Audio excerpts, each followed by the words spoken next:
Welcome back, everybody. Did go back and view my first ever recorded annotation with voice recording, and I did make a couple mistakes on the previous slideshow. Maybe you caught them, maybe you didn't. I'll go back and point them out when we get in class together next week. So continuing on with material from week 1, we're going to talk about significant figures and calculations that involved using the appropriate number of significant figures.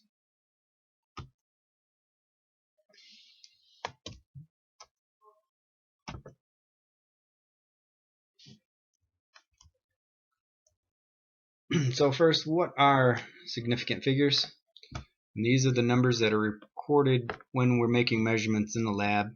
And those have a point where you can't measure it more accurate than the measuring tool. So they're limited by what tool we're using. So it's important that we recognize that. And when we're making measurements, we should include all of the known digits plus one estimated digit. So if we were looking and we were measuring maybe the volume of water in this graduated cylinder, let's say this is 5 milliliters right here, 6, 7, 8, 9, and 10 all the way up to the top, and we could do the same thing going down to the bottom. Well,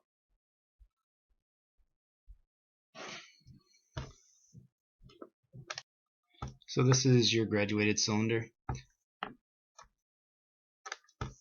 What you would want to do is put this on a level surface, get down eye level with it.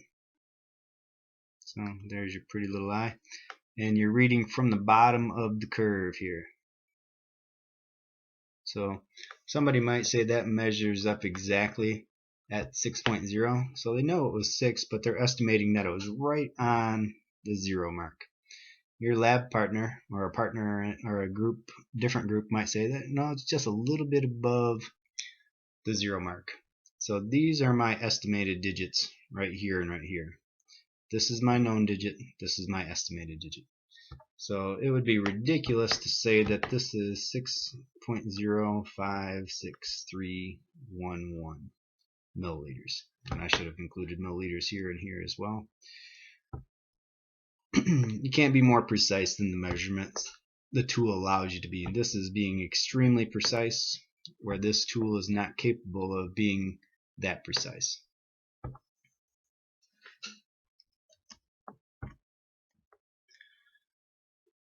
So what we're going to do is we're going to try and count up the number of significant figures that there are in somebody else's recorded measurement. So in this one, 38.15 centimeters, and by the way, we're counting non-zero digits, or the digits between 1 through 9. So this one, 38.15, the first one here, there's 4 significant figures. I'm telling you that there's 4. Second one, there's 5.6 feet, there's 2. Take a look at the third and the fourth one and see if you could figure out how many significant figures there are in this measurement right here. Hopefully in the third example you said that there are 3. And in the fourth example you said that there are 5. So completing the statement down at the bottom, all non-zero digits in a measured number are significant. We counted those up here, so they are significant figures.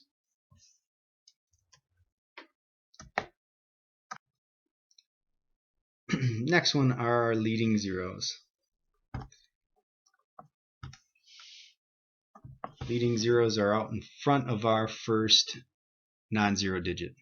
Okay, so leading zeros are what we're going to focus on. So first one, 0.008 millimeters. Those leading zeros don't count. That's why I told you that there's only one. 0.0156 ounces, there's only 3. What I like to do is I like to put lines right through them. They're leading, they never count. So see if you can do the third and the fourth example here. How many do you think are in this one? If you said 2, awesome, because leading zeros never count. And if you said 3 in this one, that's great as well, because leading zeros never count. So completing the statement down at the bottom, leading zeros and decimal numbers are not significant.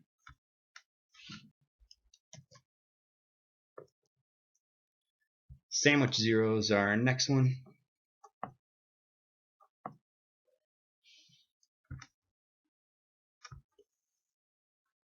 Taking a look at the first example with sandwich zeros, and that's zeros that are between two non-zero numbers. Like in the first one, we got 50.8. This zero is sandwiched between the 5 and the 8, and there's 3 significant figures there. It doesn't matter where the decimal is in this case. In the next one, there's 4 significant figures. This 0 and this 0 both sandwiched between the 2 and the 1. So there's 4. Take a second and try example number 3 and example number 4.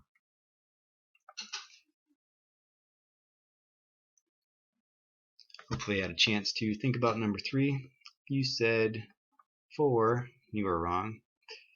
That's not the right answer. If you said 3, you would have been correct. Because remember, leading zeros don't count, but this one that's sandwiched right here between the 7 and the 2, that one does count. So there are 3 significant figures there.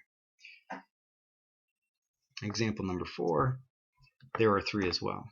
Because leading zeros, remember, never count, but this one that's sandwiched between the 4 and the 5, that one does count. So completing the statement down at the bottom, zeros between non-zero numbers, they are significant.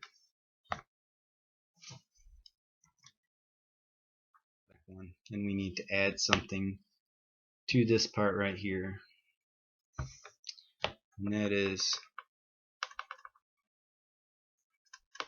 trailing zeros with decimals are significant.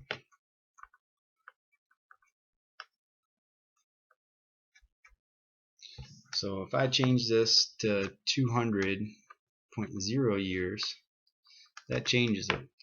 These are all significant figures now. This one that's trailing after the 0 is a significant figure, so we actually have 4 here. Okay, doing the top one, 25,000.0 inches. That's actually 6 significant figures now. So careful of that. When you put that decimal in there, it changes the rules slightly. Now we're ready to move on. So I've given you a couple little learning checks here for you. See if you can figure out which one or ones or all of them maybe contain 3 significant figures. Pause the video. Try it. Welcome back. This one actually has 4 significant figures, so that one's off because leading zeros don't count, but this one trailing after the decimal does count, so there's 4. Leading zeros, we said never count, so there's 3 significant figures there. That's a good one. And this one right here, there's no decimal, so this last 0 doesn't count, so that's a good choice as well. They both have 3. Try B. Okay, pause the video. Welcome back. Okay, all the zeros are significant in, well, these ones are leading zeros, so that one doesn't count. Trailing after the decimal, okay, those count. Since that decimal is there, those count, so that is a good choice. And a good rule of thumb is that you have to include the zeros when you write it in scientific notation. They are significant. In this 10, that 0 doesn't really play into it. It's just this number out here that counts. So this one is sandwich, so that for sure counts. And this one is trailing after the decimal, so that is a good one too. So that is a good choice right there. And this number rounded to 3 significant figures. Take a second and see if you can figure out which one or ones are the right answers, and we'll go over it in just a second. Well, if this is your salary when you graduate soon, hopefully, that would be your salary, and that'd be awesome. And if somebody rounded it to this, I think you might be a little bit upset with them. So you can't change the numerical value of it. You can, that definitely has 3 significant figures, but you change the numerical value. You can't change the overall value of the number. This one is rounded appropriately. These zeros don't count. Since there's no decimal, that is a good choice. 3 significant figures, then you still have 500,000 and something. This one is also a good choice. Okay, remember this 0 right here doesn't really play into significant figures. It's these numbers out in front. So there's 3 significant figures. There's our answers. Another learning check for us. Which set or sets contain the same number of significant figures? Take a second, pause the video, see if you can figure out the answers. Welcome back. You selected this one. Got to pay attention to those zeros after the decimal. This one has one number after the decimal, so that actually has 3. This one, 22.00. Pay attention to that. That's got 2 zeros after the decimal. That one actually has 4 significant figures, so that's no good. This one right here, pay attention to that decimal now. This one actually has 4 significant figures. No decimal present here, so this one actually only has 1. That's a tough one. That's no good. Leading zeros never count, so that one has 2. Notice no decimal. These trailing zeros don't count either. That one has 2. That was your answer.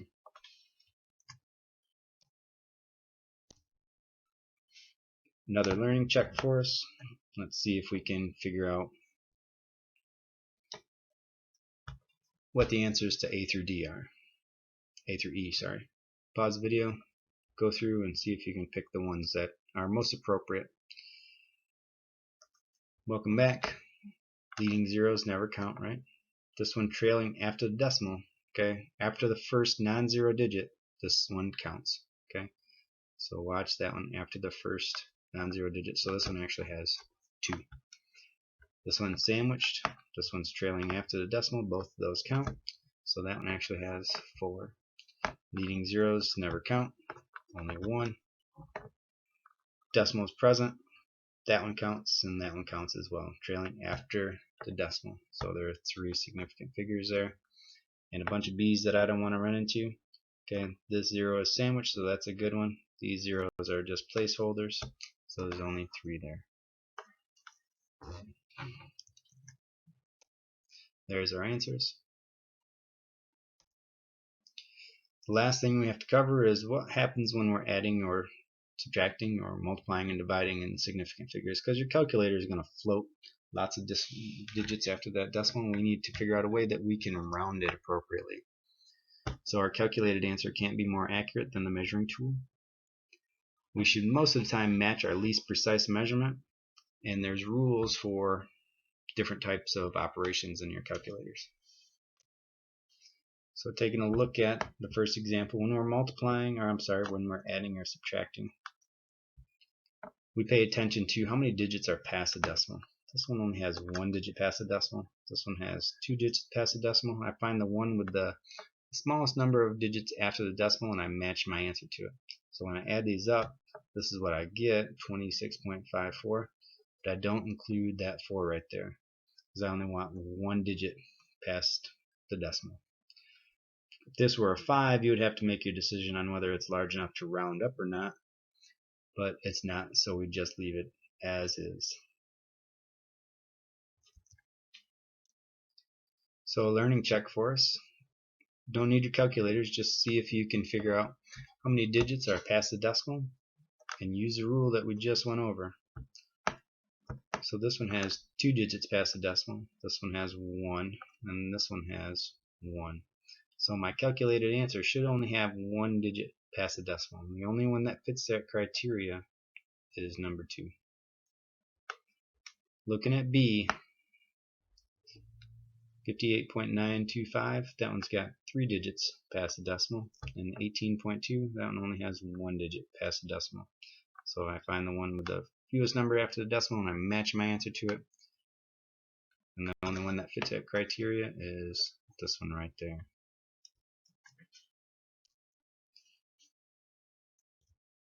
Multiplying or dividing. This time I don't really care how many digits are past the decimal, I just care about which one ever has the fewest number of significant figures. Okay, sometimes they have decimals, sometimes they don't. It doesn't really matter, whichever one has the fewest number of significant figures. You match your answer to it. So let's go through a couple of examples. In A, looking at this one real quick. This one happens to have a decimal in it, but there are 3 significant figures there. This one has 2 significant figures. Find the one with the fewest number of significant figures, which is 2, and match your answer to it. The only one that has 2 significant figures is this one right here. Doing the same thing for B, maybe pause the video, see if you can figure out which one is the right one. This one has 4 significant figures. this one is a tricky one. It only has 1 because these leading zeros never count. So the only one that has 1 significant figure is option number 3. And this one, more importantly than just as equally as important as significant figures, are order of operation. So put parentheses in this when you're doing your calculator. There's 3 significant figures here. There's 2 here because leading zeros don't count. Leading zeros don't count. There's 3 that one's sandwiched it does. Leading zeros. And there's 2 because this one is trailing after the decimal. So there's 2 answers with 2 significant figures, so you'd actually have to pull out your calculator and use your order of operations in order to figure out what this one is. And when you do it, you end up with 11 for your answer. Alright, that's it for significant